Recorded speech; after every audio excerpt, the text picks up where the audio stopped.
For the repair of the Alfa Laval EPC 50 OP board, the following procedures were necessary: replacement of various electronic components and general cleanup of the unit.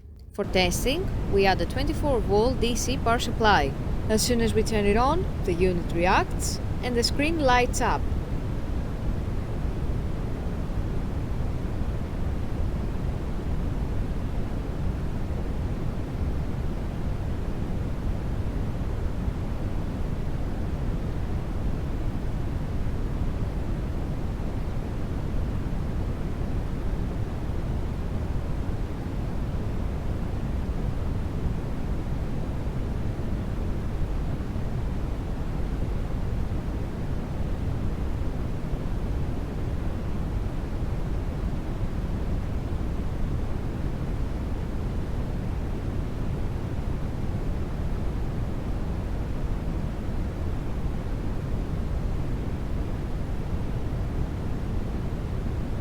The error message is due to lack of additional units, so no further testing is possible.